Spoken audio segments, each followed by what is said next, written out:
Today, we're going to talk about a topic that we've actually gotten several questions about, telling people that you are neurodivergent. If we're going to, if we're not going to, when we're going to.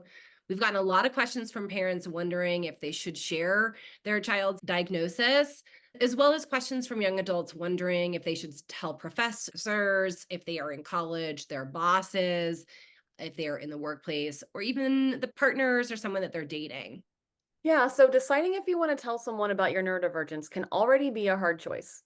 And then if you do decide to tell them, when you do tell them, how much detail do you give? What do you say? All of those details can be overwhelming. Yes, absolutely. So, of course, these are personal choices. There is no right or wrong answer, but we're going to talk through a framework for how you may want to think about the kind of process and these decisions as you're trying to make them for yourself and for and with your kids. Welcome to Parenting Neurodivergent Humans. I'm Dr. Morgan Beidelman. I am a clinical psychologist, former school psych, former teacher, neurodivergent myself, and parent to two humans, one of whom is neurodivergent. And I'm Breann Colpitts. I'm a school psychologist turned social coach for twice exceptional kids. I'm a mom to a couple neurodivergent kids and a late realized ADHD human, which means I'm double blessed with autism and ADHD. Thanks for being here. We're so glad you're here. All right. So first, I think it's important to start off with this. It's totally your choice. You can tell everyone, you can tell no one, you can tell, certain people. It's really up to you. So you can also change your mind and share differently at different points in your life or with different categories of people. Your choice.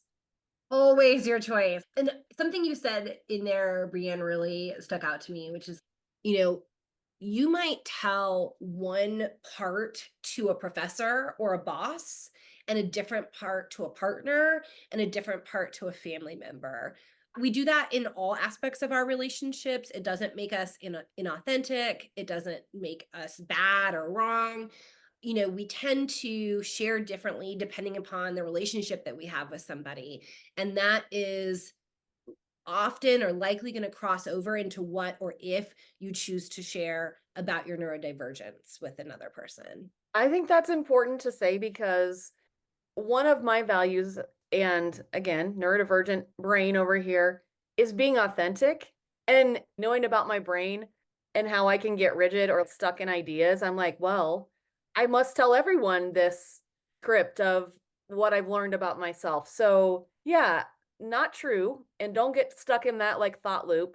Let's give the people a framework to help them think through how, when, why, or how to decide how to share this info. Yeah. So if you're struggling with these questions and choices, we thought that maybe a little framework might help. And first in that framework would be really delving into your why, your motivation. Why am I telling people this or even an individual person this? What's my motivation? And what am I hoping to get from this? And I think something important here is if you ask yourself that and your first response back is, I should, well, I should tell them, then to ask yourself, well, why? Why should I? Why should I tell them?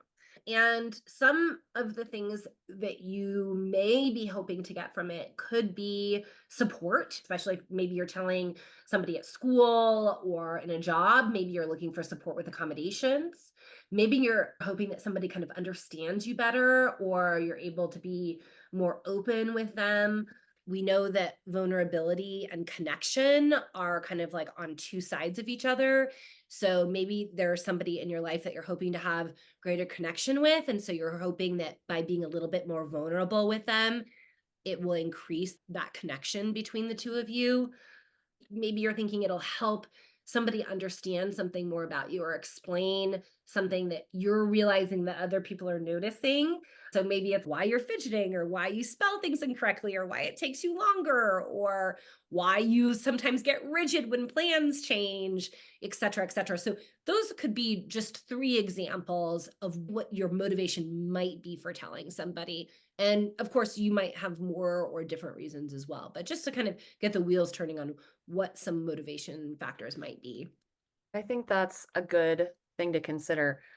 I don't know if I always consider my motivations for things because sometimes I'm just too out of the gate and just going for it. So slow down, think about it. You know how we feel about shoulding on yourself if you've listened to more than one episode of this podcast. Yeah. So I love those different things to think about.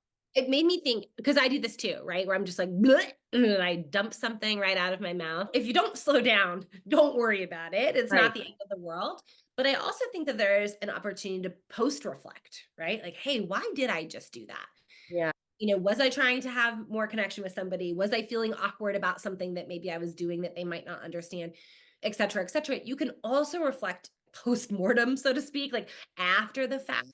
And it might actually change some of your interactions moving forward because it increases your awareness over time. Can I just say that I love how much of a reflector you are? Oh, You always reflect, and I like that about you. I appreciate that reflection on my reflection. Oh I my do. God. Sometimes it might border on rumination, but Yeah. Okay. So after the reflecting, or before, depending on how much of a blurter you might be, you could also consider the people you're telling what's their background and experience regarding your or any neurodivergence and how might that impact their response. So just a reminder, we are not responsible for other people's responses to us or just in general, but sometimes it can be helpful to just kind of prepare yourself. So, again, not responsible for how people react, but let's just think about it. So, for example, maybe you're telling your therapist or a mental health professional, and they should. I'm going to should on those mental health professionals right now. They should have knowledge about what you're sharing. Not always. I've learned that the hard way, trying to get help for my own children and having to define things for people and then paying the bill that I was like, really? You should be paying me. Anyway, that's an aside. If you're telling someone who's really supportive but doesn't have much experience with neurodivergence or telling a kid, there could be lots of questions. My children often wonder, oh, hey, I noticed this thing about this other person that is similar to me. Do they have the same neurodivergence as me? They have questions like that sometimes, and sometimes we don't know.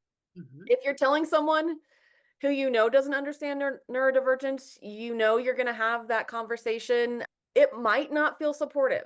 So I guess prepare yourself for the worst and hope for the best. I don't know. Any any insights on that one, or what are you thinking, Morgan? Yeah, it's funny. I was just listening to a Brené Brown piece from many, many years ago, and she was talking about this idea of like people do the best they can. And she was like, I think that's hogwash. And then she was like, but trying to embrace it, right? That internal struggle. And then she had posed a question to the audience about like, do you think that people are doing the best they can? And what changes when you're operating from that framework? And I was like, I think people are doing the best they can, right? In general. But then when I brought it down to like individual people in my life, I was like, well, except for that person. And then I was like, oh, interesting that the people that are closest to me, or, I have a harder time like believing that they're Right. doing the Yeah, yeah. you have higher expectations for those folks. Yes, yes. And so I think in situations like this, where you're having these conversations that are vulnerable, if there can be a way that may, especially if you're going into a conversation where you're anticipating that you guys might not be on the same page, that the conversation might go as not as well as you're hoping, it might be helpful before you go into that conversation to remind yourself of some things that you love about that other person. I really love doing this with them, or I really love when we talk about this, or I really love snuggling up on the couch and watching a movie with them, or whatever it is. Remembering those things about them, because if they're doing the best they can, and let's assume that they are, because look at all these like wonderful things that you have with them, this initial conversation might not go as planned, but it doesn't mean that that person doesn't love you. It doesn't mean that they won't get there. We are a clunky, hard, challenging species. And sometimes our big old brains get in the way of our big old hearts. And it's okay to have to kind of like come back to a conversation and like maybe not have it go that well. That initial one doesn't go great. Go back to your list of like the things that you love about this person, and you can decide if you want to broach the conversation again in the future, Or that other person might come back around a little bit later and surprise you and be like, well, I've been thinking about this. Like, I have some questions now. Uh, So don't let that first conversation, if it doesn't go well, get in the way of the aspects of that wonderful relationship and the reason that you wanted to tell them in the first place. Because if you didn't care about that person, you probably would not have wanted to tell them. yeah, so don't have all or nothing thinking when it comes to this. Don't make it That was too a good way to easy. summarize. Thank Yeah, you. yeah. Well, I do think we can make things really high stakes, and it doesn't have to be. Yes, yes. I have a neighbor. She's no longer my neighbor, but she was my neighbor for a number of years.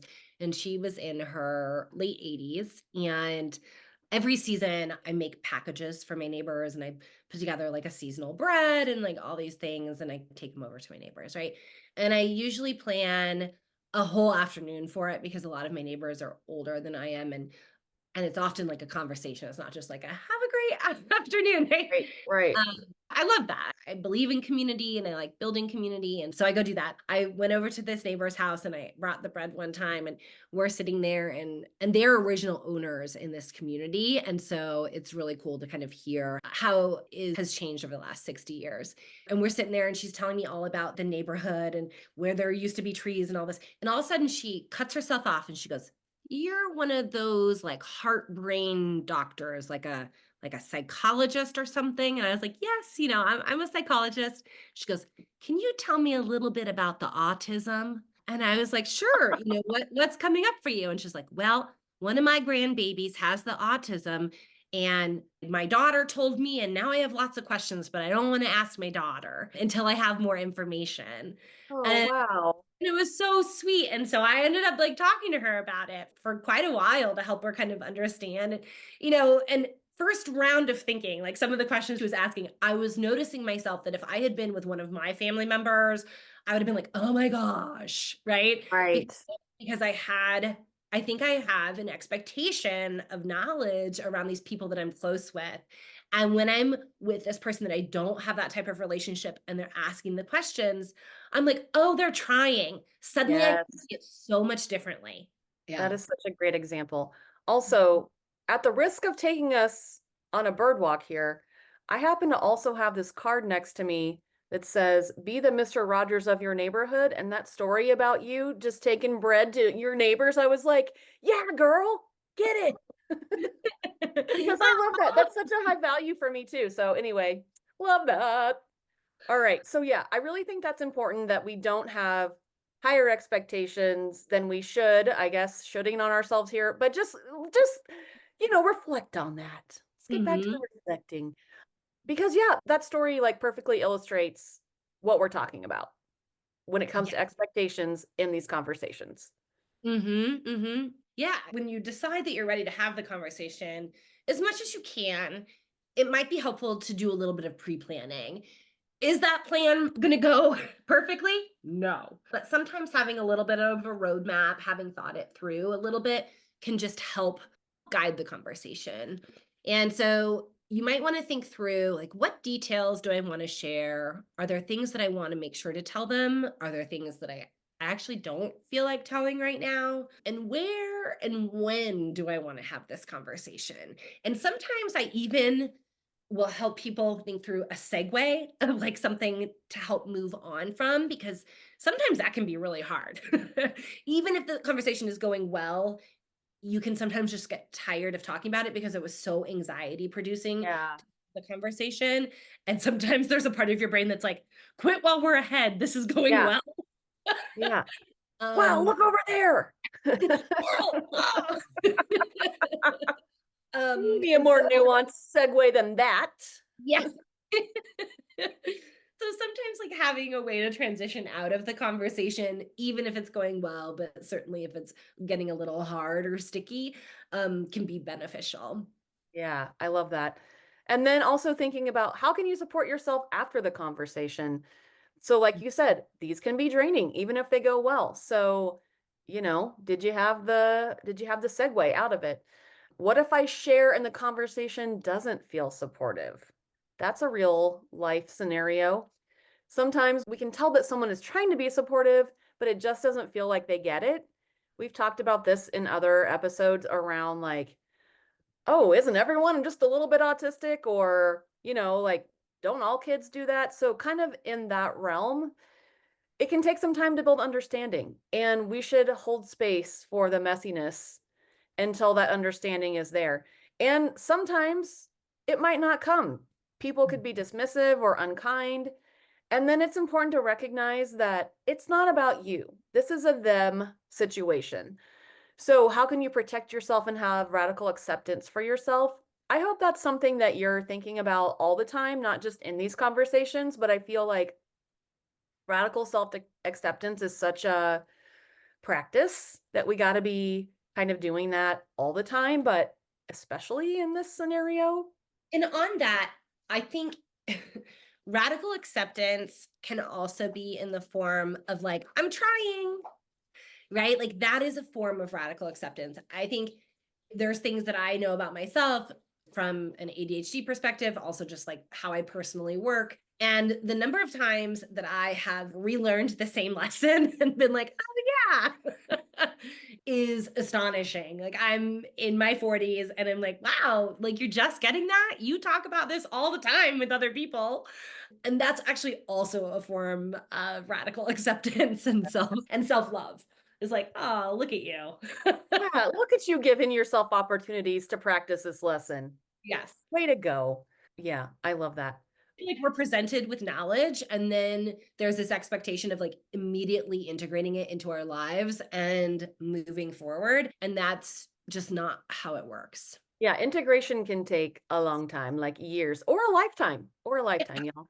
Yeah. Still working on how to be patient, just in general. So, we're thinking about radical acceptance, also just reflecting on how did this conversation go? And maybe you're evaluating, okay, is this relationship still a net positive in my life or my kid's life? Thinking about a little like decision tree here. If yes, how can you keep that relationship and the love for this person while protecting yourself or your kid? What boundaries do you need? Kind of thinking through. Perhaps it's, a grandparent of your child, and you're like, well, my kids love this person. This person loves my kids. This relationship is important, but maybe you have to think up different boundaries, like when we go over there, we're going to take our own food because my kids aren't going to eat the gourmand meal they made or whatever it is. So just getting back around to thinking around, lots of around. If this is a net positive relationship, how are you going to maintain that and put up any boundaries that you needed? And if it's not a net positive, considering your next steps, taking some space, again, coming back around to boundaries, figuring out how you need to support yourself and your family with kind of limiting this relationship. Yeah, absolutely. And I think just a note on boundaries, because it's a word that at least in my neck of the woods, we talk about a lot. And I hear a lot of people say, communicated a boundary and they didn't respect my boundary. And this is easier said than done. And again, going back to the lessons that we continually learn, a boundary is actually what you, or, in this instance, myself, what I'm going to do regardless of what this other person does, right? So I have a boundary with somebody in my life and that is still driving, and I don't think that they should be. And so before I used to get in the car with them and be, just like very anxious the whole time, and, when I'm pumping the brake from my seat, even though I don't have a Yeah. brake pedal. And then I realized like, actually the boundary here is to say, I'm not going to drive with you. I'm going to rent a car. And even if we're going to the same place, I'm going to drive. You're more than welcome to drive with me or to drive separately. But the boundary is what I'm going to do. Right. And, did it hurt this other person's feelings? Were they upset? Yes, absolutely, especially in the beginning. And in the long run, I realized that I was less resentful of them because before we would get in the car, we'd get to the other place and I'd be like, I can't believe they did this to me. Like they put all of our lives at risk. They put the lives of other people at risk. I don't know if that's actually true. I might be being a little hyperbolic, but then I'm sitting in like resentment and fear and anxiety for this whole period of time. And that's not on them, that's on me. Yeah. And so the boundary here is what we're going to do, regardless of what the other person does. And it is hard to set boundaries. At first, it is hard because it means a different way of operating in that relationship than we have done in the past. Yeah. And it can sometimes feel like rejection, even if it's not meant to be. A lot of times, boundaries can actually help us have better connections with people, but at first, it doesn't feel like that. At first, it Yeah. feels like disconnection. Right. Especially if it's with family and you're like breaking out of your family role that you've fulfilled for all this time. People get real mad about that. So, yeah. I love Mhm. that insight on boundaries because I do think just like we're not responsible for other people's response if we, tell them we're neurodivergent and it goes away we didn't expect, that's not on us. And the same with boundaries. We set a boundary and how people react to that, again, not on us, but how we handle it is. So, Mhm. yeah. Okay, before we wrap up, let's zoom in a second on kids. So, when your kid is a baby, of course, we're making the choices for them about who to tell, what, all the things. As an adult, they're making those choices, but then we have that in between babyland and adulthood to figure out how to and who to share this information with. So, any tips for parents on how to navigate that? Mhm. I actually think this framework can be quite helpful. There's a shift that happens in our parenting, if we choose to, around those middle years, where when they're really young, we are we're like in the front seat and they are in the back seat, right? And we are navigating that road pretty clearly and consistently for them. And at a certain point, there comes a place where they're in a passenger seat and we're in the driver's both kind of in the front of the vehicle. And then there's times where we take turns and they're driving, but we're coaching, right? We're like, okay, look in your rearview mirror, right? Before we then exit the car and let them drive off on their own. I think that's a really great metaphor for how parenting shifts Yep. over time. And so introducing, kind of talking them through this framework, like if they're like, well, I want to tell this person that I kind of like that I'm neurodivergent, then I might start that conversation, be like, I totally get that. First, empathize, right? Empathize with that desire. And then be like, well, let's delve into that a little bit more. Let's dive in. Like, why do you want to tell them? What's the motivation for that? And kind of walk through the framework with them. Because as we do that, as we talk through, their motivations and then help them plan the conversation and maybe have a way to exit the conversation, like all of that over time, one, it increases their own awareness, and two, can become an internalized framework that then they use in adulthood. Just like how, as adults, most of us look in the rearview mirror and look in our mirrors before we change lanes. It's because when we were teens, we were learning to drive. Somebody's like, "Look in the rearview mirror. Look in the rearview mirror. Did you look in the rearview Right. mirror? Look in your side mirror." And now we do it automatically. And it's the same when we have these conversations with our teens where we're coaching them through things over and over again, that eventually becomes an internalized framework. Yeah. One thing that I consider is my kids' own agency. I'm just not out there telling everybody all the things about my kids' brains. I will generally speak about things, even with myself. I'm not out there telling everybody all the things all the time. So, again, using like this framework about how much to tell, who to tell, and then, yeah, giving that same framework, just like you said, to my kids and making sure I am not speaking for them when it comes to who do they want to share this info with. I try to leave that up to them as much as possible, unless it's something where safety wise, like I think it's important that the adult in the situation knows a certain thing about my kiddo's neurobiology. I really want to give them the choice about who they are sharing information with and not. Yeah, absolutely. Yeah, that agency is so valuable and it helps them build trust in themselves. And that's Yeah, what we for our young adults. love it. All right, should we wrap this thing up? I think let's wrap it up. Let's put a bow on this. Okay. Well, if this framework is helpful to you, we created a free worksheet to help you really think through this and use in your own decision making and or in decision making that you're making with your child. The link is in the show notes, so take a look if it's helpful. Also, thank you for listening. We'll be back next week talking about neurodivergence and gender identity. Make sure to subscribe so you don't miss it. And if we are a good fit for you, join our communities. We would love to have you. You can find us on Instagram and YouTube. Dr. Morgan is at Dr. Morgan Beidelman, and Breann is at It's Breann Colpitts. Make sure you follow us on those social media channels. We'd love to hang out with you over there as well. As always, if you have a question or topic you want us to cover, please send us a note. Many of the topics that we're covering here in season 2 are directly because you asked for them. So please send us a message on Instagram or use the Google form in the show notes. We are busy planning, so this is a great time to submit any questions or topics that you would like us to cover. It is a great time for that. You know what else it's a great time for? Leaving a 5-star review. Dropping some nice words about this podcast so that we can get this info out to more families to support more people. So thank you so much for doing that for us. It is such a gift to receive when we get those reviews. And we also want to give a shout out and a thanks to our editor and producer, Erica Carpenter. Thank you for joining us. See you next week. Thank you. Bye. Oh yeah, we are recording. Oh good. What's in the chat?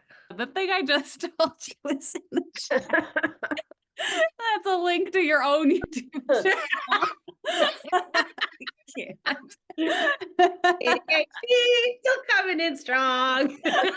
Oh, this is going to go great. I just knew it.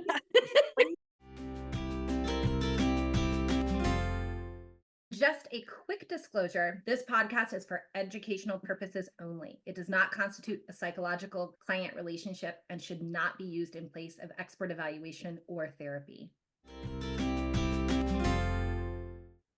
Erica, did we do it? Where are you?